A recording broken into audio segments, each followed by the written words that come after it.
The first thing Staff Sergeant Ingrid Solís heard when she walked into the operations tent was laughter.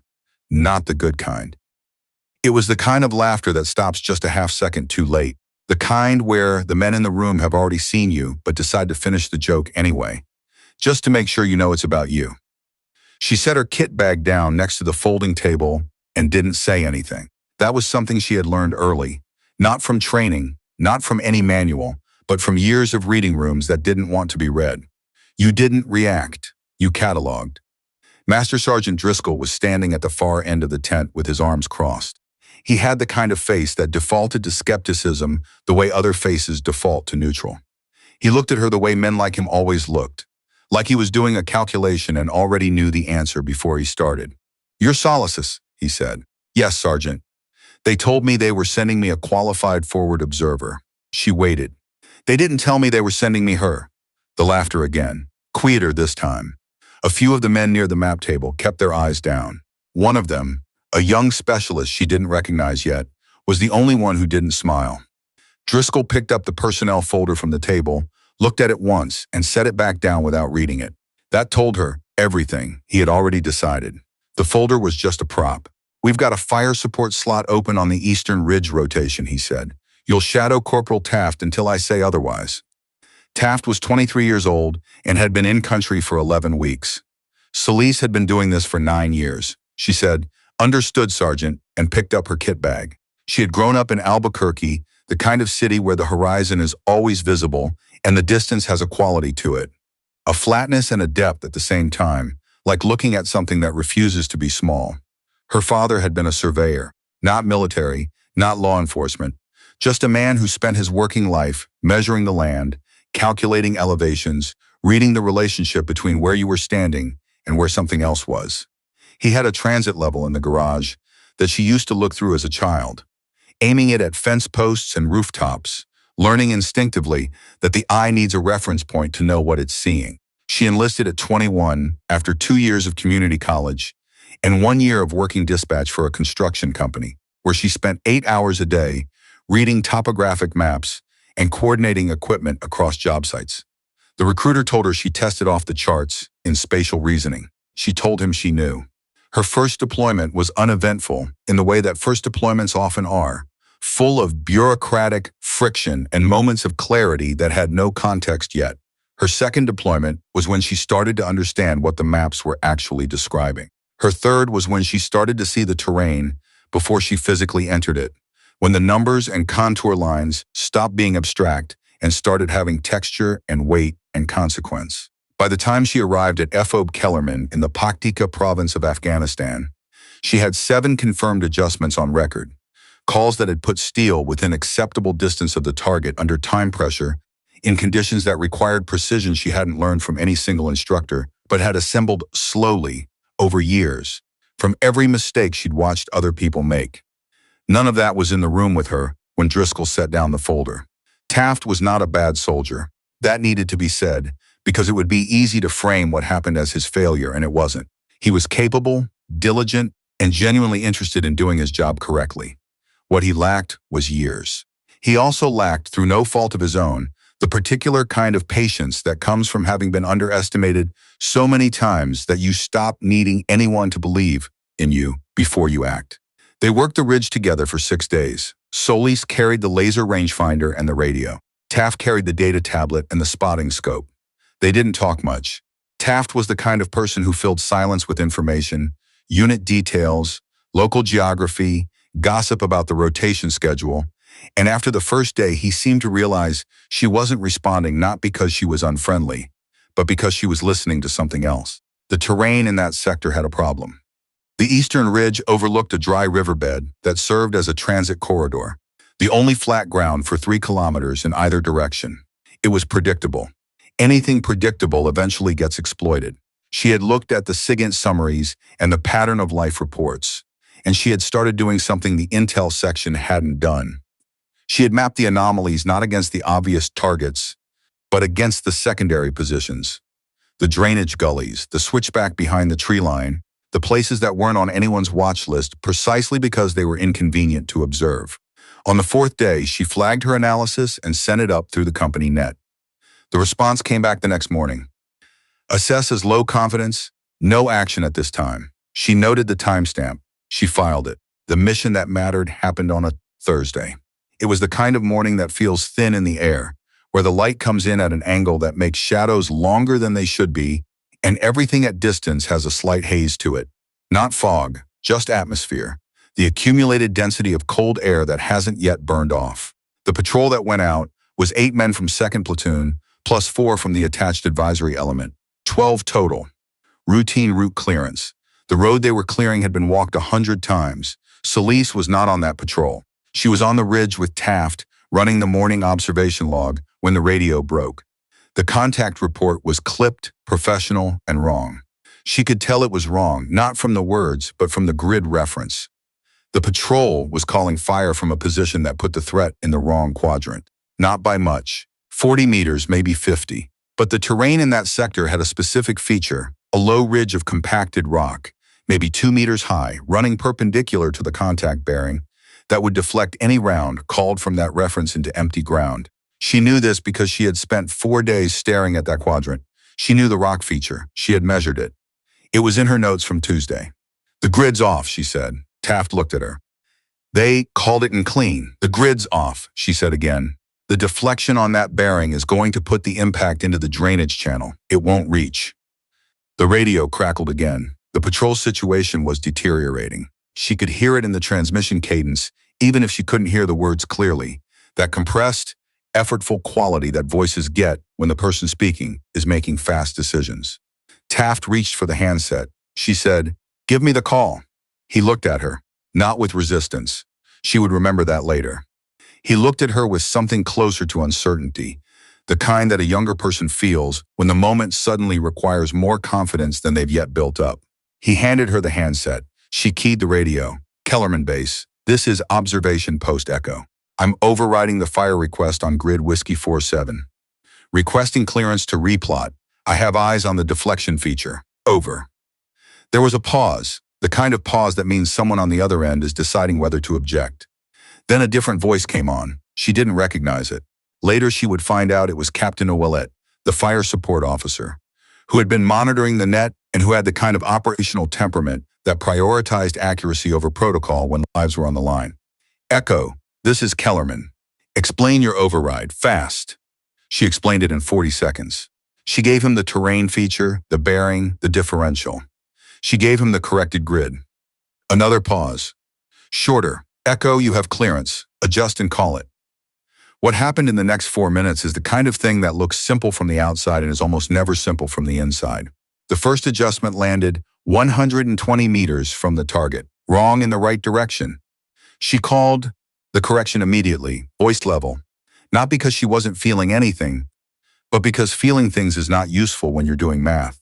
You defer the feeling, you put it somewhere else and pick it up later. The second adjustment landed 40 meters short. She could see the dust column from the ridge. The third adjustment was the one that mattered. She had been tracking wind from 3 reference points she'd established over the previous 4 days. A stand of scrub brush at the ridgeline, a rock formation at mid-range, and a torn section of fabric caught in a wire fence closer to the target zone. Not official meteorological data, not a METAR reading, just 4 days of watching the way things moved. She had already factored in the ballistic drop. She had already accounted for the crosswind variance on that bearing. She knew the gun target line. She knew the registration point. She ran the correction in her head in the time it takes most people to find a calculator. When the third round impacted, Taft made a sound beside her, something involuntary, something between relief and disbelief. Not because he doubted her, she thought. Because doubt is the water we all swim in until the moment we don't have to anymore. The patrol broke contacts 17 minutes later. 12 soldiers back to base. Driscoll's reaction was not what she'd expected. She had expected resistance, the careful procedural kind that men in his position use to avoid acknowledging something they don't want to acknowledge. She had expected the after-action to focus on the override, on the breach of net discipline, on the question of whether a sergeant with no assigned role in the engagement had the authority to do what she'd done. Instead, he said nothing for a long time. They were in the operations tent. It was late afternoon. The light was coming through the gap in the canvas at a low angle, the same quality of light as the morning but reversed. Shadows pointing the other way now, the day leaning toward its end. Driscoll had the after-action report in front of him. He had read it at least twice. "Walk me through the correction," he said finally. She did. She walked him through the deflection analysis, the terrain feature, the 4-day wind observation pattern. She showed him the notes from Tuesday. She laid out the math. He listened without interrupting. That was the first surprise. When she finished, he sat back. He didn't say she was right. He didn't say he'd been wrong. Men like Driscoll rarely navigate that directly. But he looked at the notes, and then he looked at her, and there was something different in his face. Not warmth, not admiration exactly, but the particular expression a serious person gets when they encounter something they have to account for. "The override was a deviation," he said. "Yes, Sergeant. It worked, yes, Sergeant." He was quiet for a moment. "I'm going to write this up as initiative under time-critical conditions. That's how it goes in the record." She nodded. "You should have been in that role from the start," he said. Not an apology. Not quite. But in his register. In the economy of a man who did not give things away easily. It was the closest thing to one she was going to get. She thought about the folder he hadn't read. She thought about the laughter on the first day. She thought about all of the square footage of silence she had occupied in that tent, while men with less information made more noise. She said, "Understood, Sergeant," and left it there. The letters of appreciation came 3 weeks later. There were 2 of them. One from Captain Ouellette, one from the platoon leader of 2nd Platoon, a lieutenant named Vickers, who had been on the ground during the contact and who wrote with the specificity of someone who understood what they were describing. He named the correction sequence. He named the target effect. He described what 12 soldiers getting back to base felt like from the inside.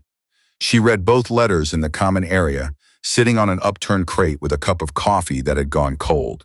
She read them the way you read something you've been waiting for without knowing you were waiting.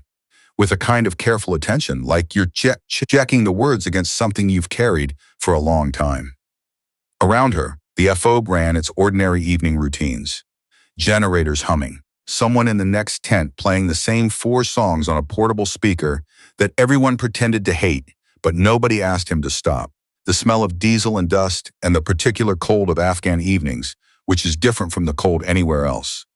Drier, older feeling, like the land itself has been cold for longer than you can account for. Taft sat down across from her. He was holding a water bottle and looking at her with the expression of someone who doesn't know if they're allowed to be pleased about something. "You heard?" she said. "Everybody heard," he said. "Vickers told the whole platoon." She nodded. She looked at the letters again. "Can I ask you something?" Taft said. "Sure. How did you know the grid was off?" In the moment, when you only had a few seconds, she considered the question. It wasn't a simple question. The honest answer was that she didn't know, not in the sense of certainty. She had a calculation and a terrain feature and 4 days of observation and a degree of confidence that the numbers gave her better odds than the original call. That's what she had. It wasn't certainty. It was math combined with the discipline to trust math when everything around you is loud. "I'd been watching that drainage channel for 4 days, she said. "If you look at something long enough, you stop seeing what you expect to see and start seeing what's actually there." Taft was quiet for a moment. Then he said, "I should have handed you the radio on day 1. It was an honest thing to say." She appreciated it. "You handed it when it mattered," she said. Driscoll submitted her for a commendation. She found out not from him, but from the battalion sergeant major, a man named Kessick, who stopped her on her way to the chow hall and told her in the direct, efficient way of someone who doesn't believe in ceremonies for news that doesn't require them. "Meritorious service, Solís processing now." She thanked him. "You know," Kessick said, pausing in a way that suggested he was deciding whether to continue. "Driscoll ran 3 foes before you. Best one he couldn't read terrain for anything past 800 meters. "I know," she said. Kessick looked at her steadily. "You knew before you got here?" "Yes, Sergeant Major." He made a sound that wasn't quite a laugh. "Yeah," he said and walked on. The commendation came through 7 weeks later. The paperwork arrived by attachment in a battalion-wide email distribution. Her name, the citation, the summary of the action. A paragraph about initiative and accuracy under fire. The language was formal and correct, and said exactly what it was supposed to say. She was eating breakfast when she read it. Around her, the fob had its ordinary morning sounds. The familiar percussion of a base coming to life, generators cycling, voices, the distant rhythm of rotors somewhere above the ridgeline. Nothing stopped. Nobody made a speech. The morning went on the way mornings do. She read the citation twice. Then she closed the email. She picked up her coffee. The thing about being right, really specifically provably right, is that it doesn't actually change the past. It doesn't revise the laughter in the tent on day one, or the folder that wasn't read, or the 11 weeks of experience that was deferred to before anyone looked at 9 years. All of that still happened. The record doesn't erase itself when the results come in. What changes is something else, harder to name, more like a recalibration, the way a measurement establishes a baseline so that everything going forward has a fixed reference point. She knew what she was worth. She had always known. The citation just made it legible to other people. That was enough. It had to be, and it was. She spent her last week at Fob Kellerman finishing the terrain analysis she'd started on the Eastern Ridge. A full sector assessment, grid by grid, every anomaly documented, every deflection feature mapped and notated. She left it in the battalion intelligence file with a cover sheet that explained the methodology. Nobody asked her to do it. She did it because the next person who came through would need it, and because the work was the work, regardless of whether anyone was watching. On her last day, Taft found her at the vehicle staging area where she was waiting for the helicopter. He didn't say much. He was the kind of person who communicated better through action than through words, which she had come to understand about him over the weeks. He handed her a small piece of paper. She unfolded it. It was a grid reference, the exact coordinates of the rock deflection feature she had identified on the ridge. I put it in the next rotation's briefing packet, he said, named it Solís Ridge. She looked at the paper. She looked at him. Unofficial, he said quickly, but I figured, it should have a name. She folded the paper once and put it in her chest pocket. The helicopter came in from the south, the sound arriving before the shape. That familiar threshold of noise that the body learns to read before the mind catches up. She picked up her kit bag. She had already given the terrain everything it needed from her. What it gave back in the end was a name written on a scrap of paper in a young corporal's careful handwriting, folded against her chest, carried home. That was the real record, not the citation, not the email. That